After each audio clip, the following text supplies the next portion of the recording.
Hey there gardeners, I'm Dave with Grow in the Home Garden. Today I'm out in my front garden taking a look at the things that I need to get done here in March.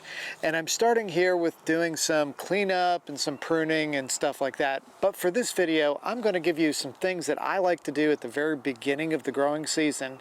And then I'm going to show you some of the things that I've been doing around the area that I haven't really talked about much yet. Some of the projects that I've got started.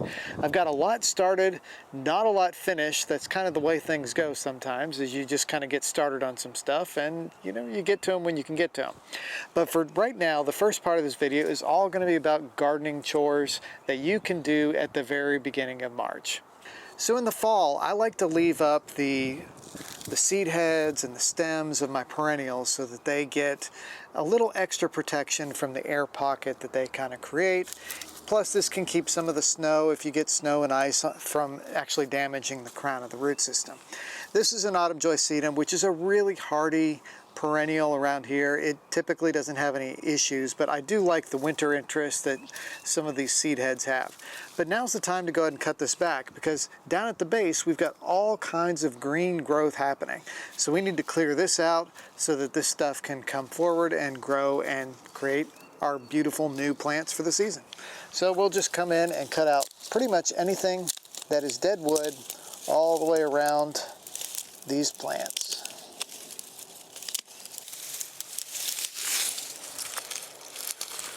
Right beside my autumn joy sedums is this plant here, which is just a catmint, and it was really large in the fall. So all I'm going to do with this one, I'm not even going to use pruners. I'm going to just come in and start pulling on the dead growth. What will happen is this will break off in little spots here until I can actually see the new live growth underneath. So we'll just kind of come in and break some branches here and there, which is a whole lot faster than going through with a pruner. Every now and then you end up with a piece that you've got to snip, just like that. But virtually all of it gets pulled off just simply by getting in there and getting some branches broken. Catmint is an extremely hardy plant and grows really well here in Tennessee.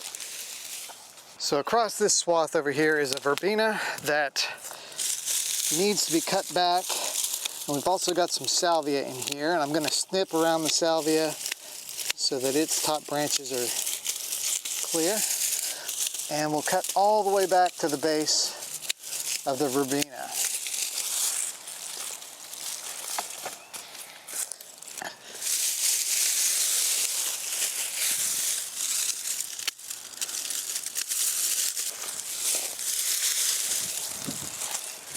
And because the stuff that we want to grow is starting to grow, it also means that the weeds are starting to grow too. So in our case here, we've got a combination of different things in the nettle family, the dead nettles, that we are removing from this area. Now, they get a lot of nice little flowers on them that the early pollinators can use. So if they're in an area of your yard that you're not necessarily worried about them being in, let them grow. But in this case, this bed, we need to have them cleared out so we can go ahead and do a nice layer of mulch. Now, a lot of these weeds are very easy to pull, so that's really the best way to just get them out. They are very surface level type of root systems.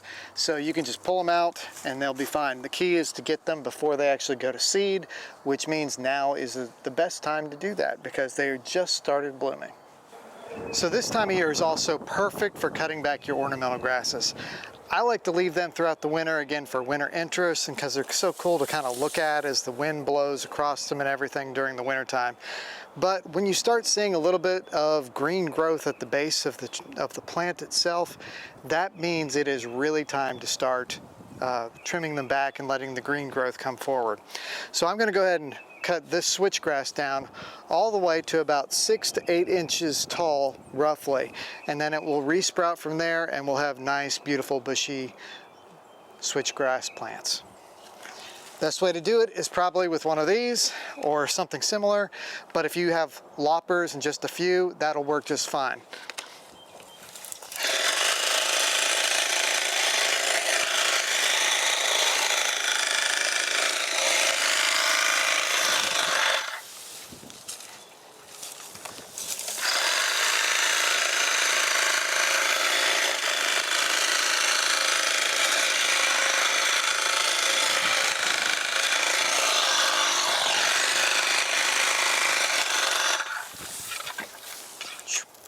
I'll typically do a rough cut first, clear the stuff off, and then do a little bit more of a cleaner cut around them to make them shaped up a little bit like smaller mounds.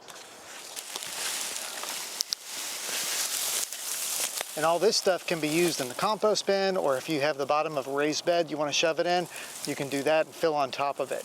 Most of the seeds are probably gone through the wintertime, through birds, wildlife, and just the wind. Definitely missed a few spots, and this is a bit of an uneven cut here, so we'll clean that up with the hedge trimmers in just a second.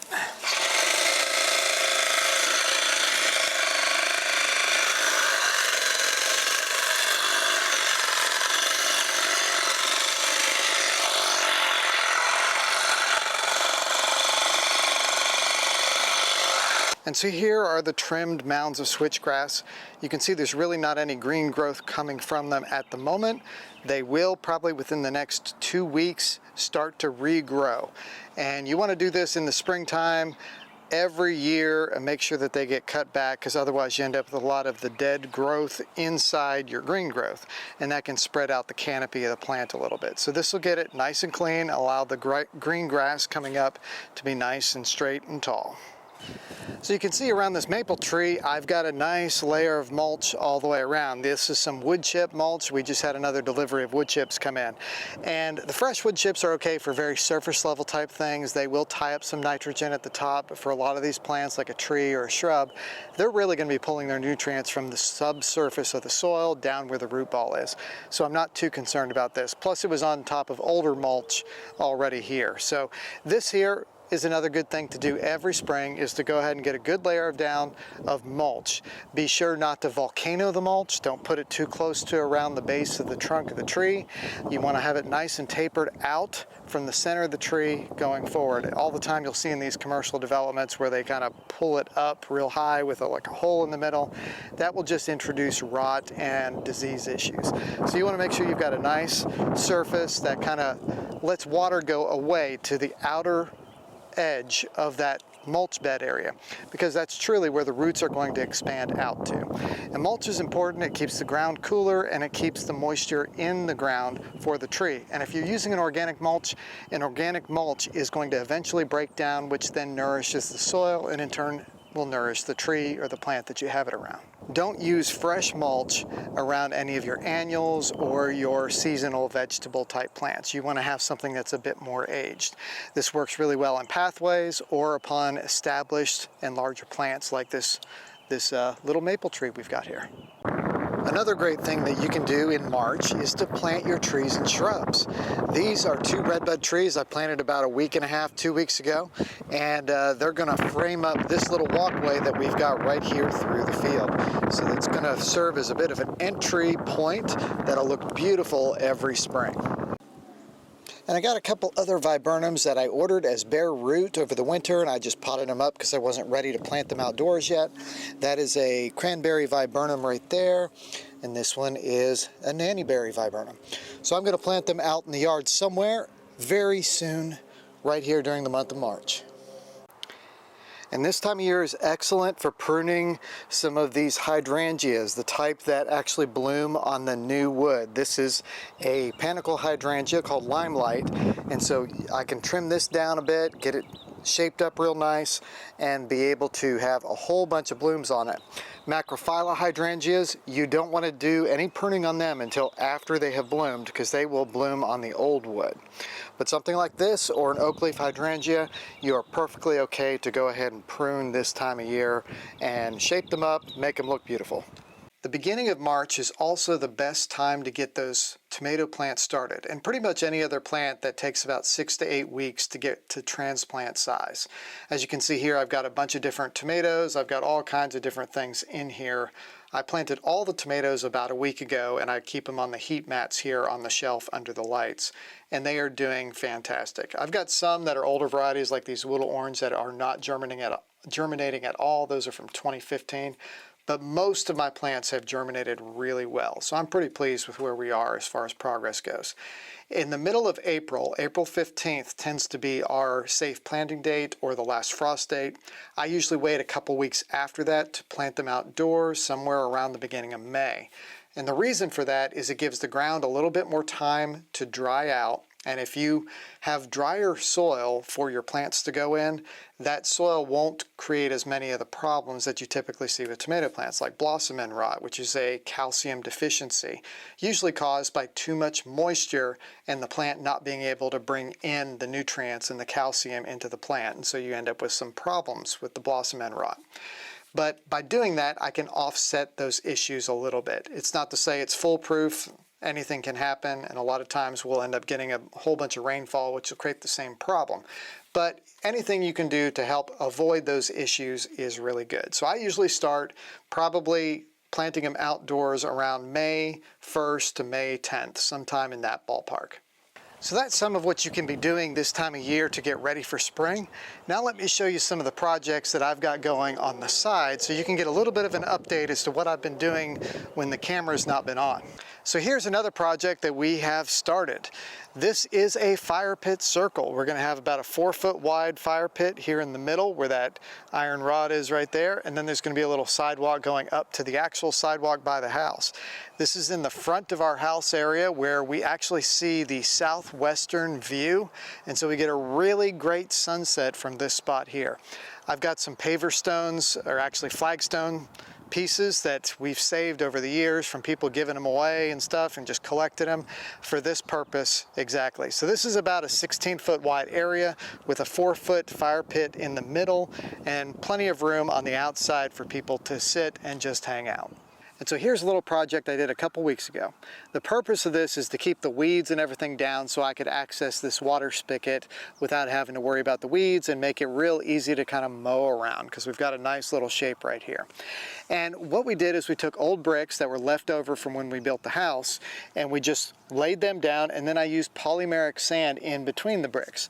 The polymeric sand kind of keeps everything locked in place, but allows the water that comes from the rain and other possible water sources to drain into the soil area, so it doesn't actually create any kind of standing water issues.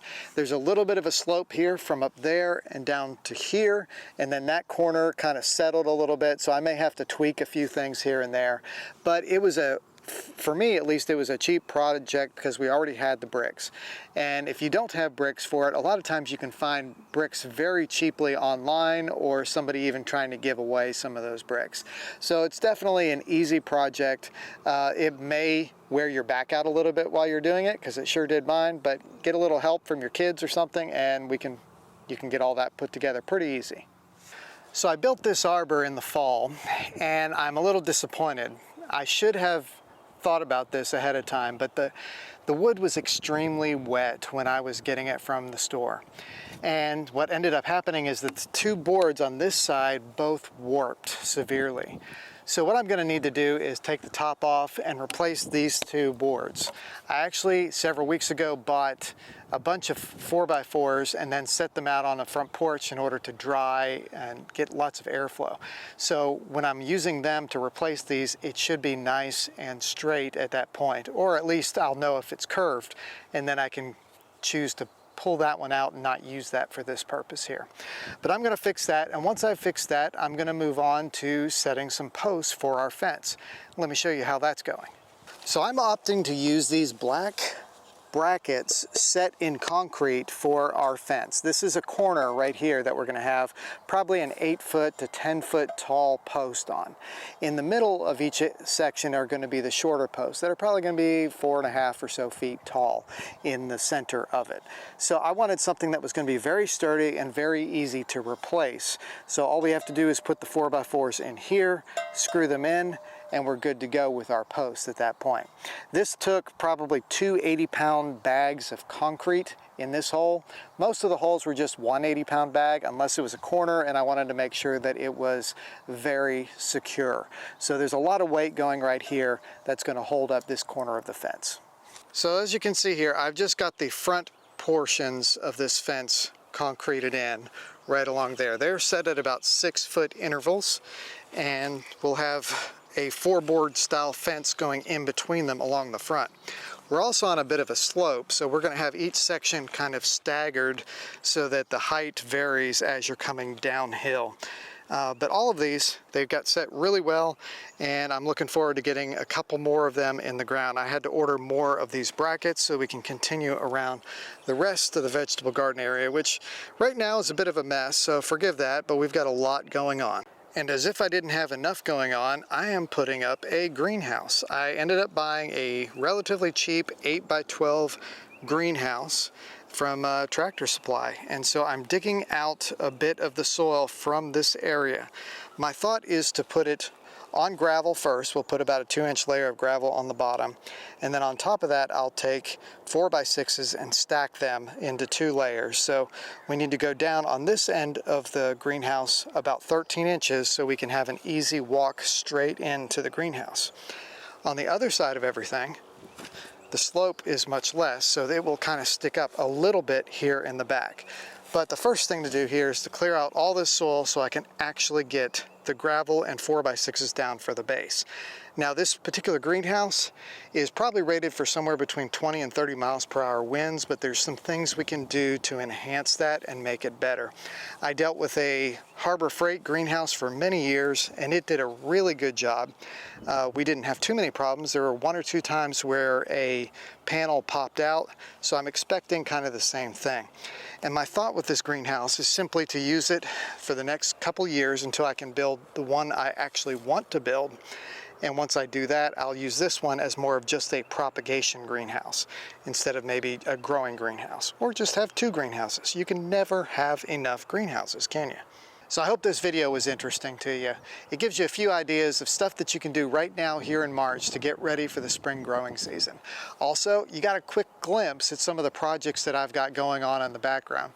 Sometimes I don't get the camera out just so I can get that work done, but I'm going to update you on some of those projects as they go now that the nice warm weather is here. Hopefully it's here to stay, but we'll see. But I'm Dave with Growing the Home Garden. Really appreciate you watching. Hit the like button and subscribe, and we'll catch you next time.